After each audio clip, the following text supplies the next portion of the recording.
Christmas is nearly upon us, and there's nothing I enjoy more than being able to curl up and watch a nice bit of YouTube whilst over Christmas. That and a Doctor Who Christmas special. And I'm thinking, given that the YouTube algorithm has apparently sent you here, there's a chance you might like some of the same channels that I do, so I'm going to share some of my favourites that are probably a bit, well, less well known. After all, there's not much point me telling you that LGR exists. I'm pretty sure you already know and you've already watched it if you're here, or Nostalgia Nerd for that matter.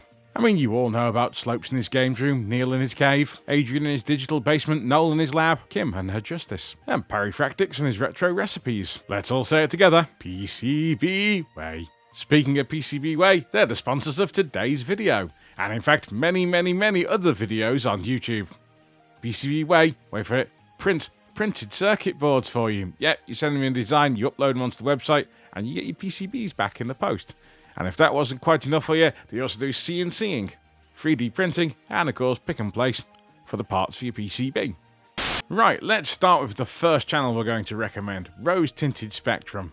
And what can I say about Rose Tinted Spectrum? This one's going to be a little bit difficult to summarise. Ostensibly, it's a channel reviewing retro games, but yeah, that's not really why you're watching Rose Tinted Spectrum. The reason you're watching Rose Tinted Spectrum is for Dave, Rose Tinted Spectrum himself. And, well, Dave's sense of humour. I mean, lots of channels review retro games.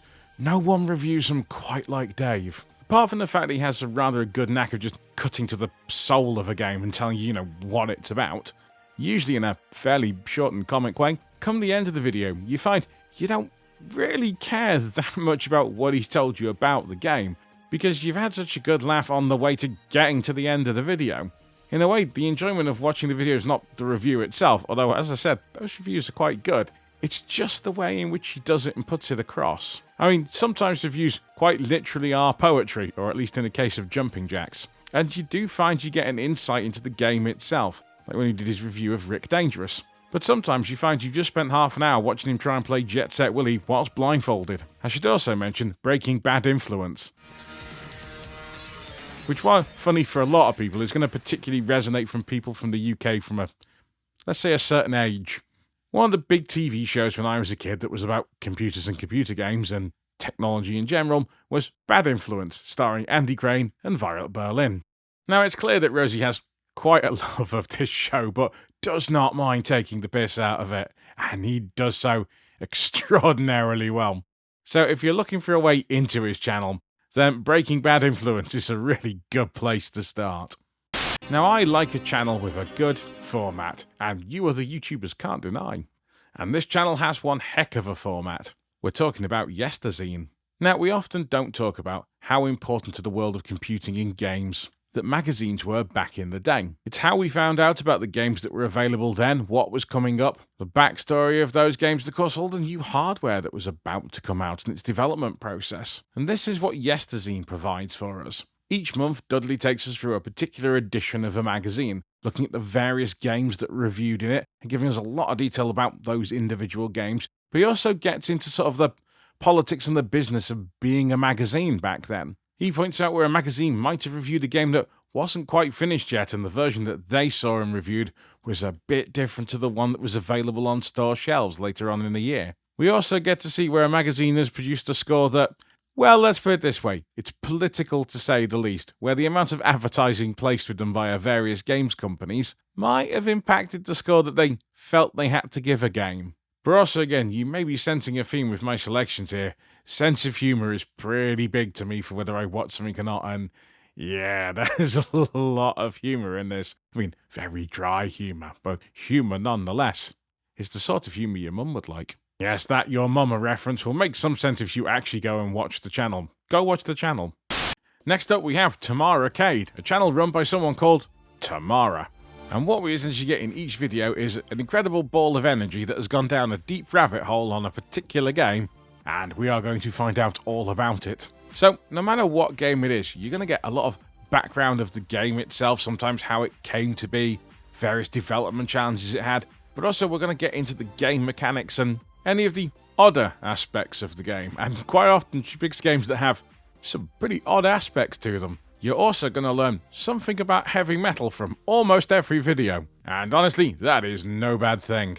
Come the end of each review, you're going to have had a good laugh, you're going to feel pretty entertained, and you're going to know something about a thing come the end of it. Honestly, what more could you ask for? Now, I know I've mentioned in this video already that I really like a channel that has like a strong format to it, and the Macintosh Librarian has got one heck of a format going on. Now, as you can guess from the title of the channel, its content is quite heavily focused on all things Apple. Originally particularly stuff for the Apple Mac, but as time's gone on, we've got into the sort of the Apple II, and also some of Steve Jobs' other stuff like Next. Now, most of the videos are filmed as like a two-hander between the librarian, Miss Fox, the creator of the channel, and Mackie, her Apple Mac-based cartoon co-presenter. Now, they've gone for a particularly unique feel in terms of how the videos are presented and scripted, in that it's all a bit reminiscent of a children's television workshop production. Now, this style's made the videos incredibly endearing, while not coming across as patronising in any way, which, if you're aping that sort of style, is a trap you could have fallen into, but they have expertly not fallen into that trap. So you find come the end of one of these videos, you've been thoroughly entertained and also educated into the bargain. Now, the channel has gained a new series of videos, the Macintosh Labs, where it's presented in a bit more of a naturalistic style, and it's that she's looking at hardware upgrades or changes or fixing stuff on various Apple machines. And those videos tend to be more just her rather than her and her animated co-presenter Mackie. In the videos with Mackie, we've also gained a few other companions in the form of Tui, an Apple II, and we also now have Jessie, an Apple II GS. The librarian and creator of the channel clearly has quite a love of this subject area and has just found a really interesting and different way to present it. Next up we have Watto Snokers. Probably the hardest working man in retro YouTube, because boy and how does he put a lot of effort into these things. You're gonna see why in a moment.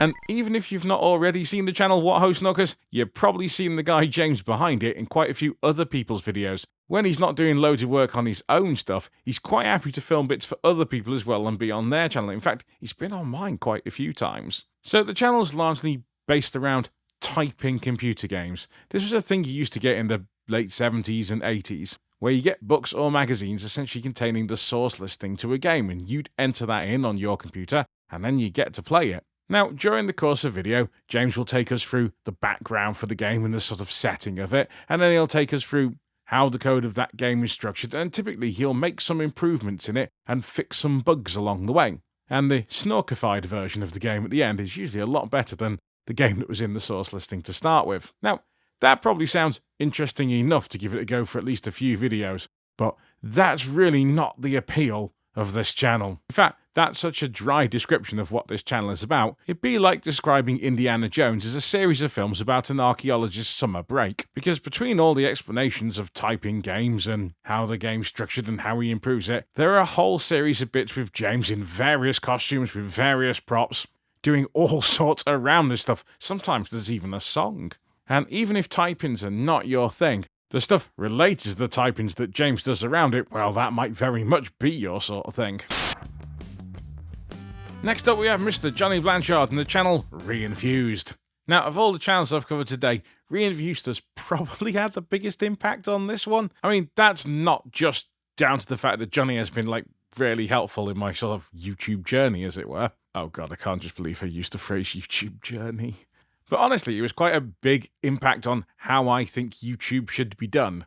What we have is a very nice man sat back talking very knowledgeably about a computer that he's either showing to us, or a peripheral or a device or some bit of software. Sometimes he's fixing a device, a computer, a peripheral of some description in order that he can show it to us, or sometimes so he can show us that this thing is nigh on impossible to fix. But we're thinking of the sword. Now, Johnny in particular covers quite a lot of Japanese systems, which, quite frankly, a lot of the time, he picks some devices on yep, never heard of that. Ooh, that's quite interesting. I swear half of what I know about Japanese machines comes directly from Johnny. In fact, I think about half of the Japanese systems I own come from Johnny. Now, the other thing about Johnny's channel is there is a huge back catalogue of episodes here on all sorts of incredible things, so you could just hit go, and then maybe about a day or two later, finish watching. Come the end of that, not only would you have had a good time, but you'd know so much more about Japanese systems than when you started. And also quite a few obscure British systems, and French systems. Yeah, he's just got a huge collection and has been amassing things, selling things, buying other things. And basically, he just wants to share this collection with the rest of the world and let them see it too. And I can't think of a nicer reason to be doing this whole YouTube thing, if I'm being honest. Now, of all the channels I'm going to cover in this video, this is the one you're most likely to have heard of, Ctrl Alt Rees. Now, despite what some of you out there might think, this is not a channel that specialises in solar panels.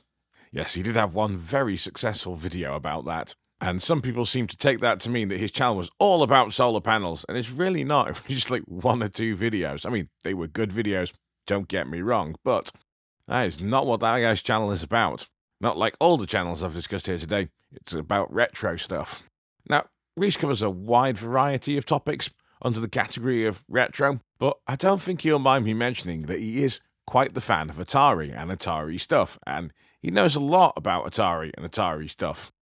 And he's pretty happy to share it with the rest of us too. Now, even with that said, Rees does cover quite the variety of things, so it's not just all Atari all the time. I mean, there's a good smattering of Atari stuff, but he covers lots of other really interesting topics. He's also managed to recently acquire himself a bit of office space, which he's turning into a mixture of a studio and a museum. So he's been doing a number of videos on that about setting it all up and getting it running, which has been really interesting to watch the progress and see how he's getting along with it. Yeah, it's just one of those channels that's already pretty big, and it's just going to get bigger. And I, for one, am really looking forward to see what he does with that studio space and what that means in terms of his video production. Because he already has a large collection of really enjoyable videos, and having more space and opportunity to do stuff, well, I can only see that helping, really.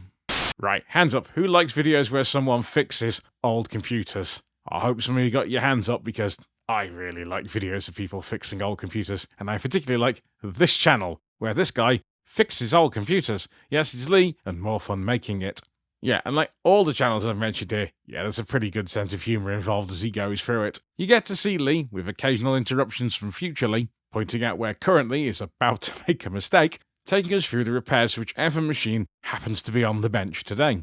And one of the things I really like about this channel is when something goes wrong, when he goes down a blind alley and thinks he's found like what's wrong with it, but it turns out it wasn't that, that stays in the video. And the mistakes, whilst having an entertainment value of their own, end up teaching us way more about the machine and how it works and what might go wrong with it than they would if he just was somehow magically able to just determine the fault and fix it in the first pass. I mean, it's really nice to see the discovery process as he's going through things. I mean, I don't know about you, I don't really want a tutorial of how to just change a particular part on a machine. I want to see the whole process of fault finding and getting to the answer and eliminating certain things and finally getting to a resolution. I also enjoy being thoroughly entertained along the way as well, and, well, this channel manages that on pretty much every single video.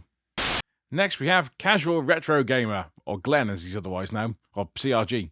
Now, for those of you who watch CRG, yes, you're in the same boat as me in that you largely think of it as a channel that deals with a lot of Amiga stuff, but he does actually cover other things as well. It's not exclusively Amiga stuff, but there is quite a lot of Amiga stuff there. And I think it'd be fair to say that it's mostly focused around hardware. I mean, he does do stuff that's, again, not hardware, but mostly it seems to be about the hardware, or all the videos that YouTube keeps throwing in my direction are anyway. And I quite like putting my feet up, watching him either fix an Amiga or build some new device for an Amiga.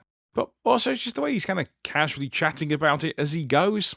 You know, it's quite relaxing. It's quite informative. You're just generally having a nice time watching the man do a thing and talk about it. And it sounds really simple, but it's something that a lot of people just can't pull off, but somehow Glenn just does.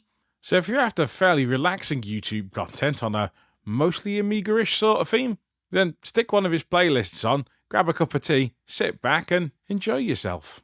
The final channel I'm going to mention is a YouTube channel that's not really there for the purposes of being a YouTube channel. It's a guy who likes to do stuff and then will occasionally make a video about it, and some of them, well, they're just incredibly entertaining. The channel I'm talking about is GlassTTY.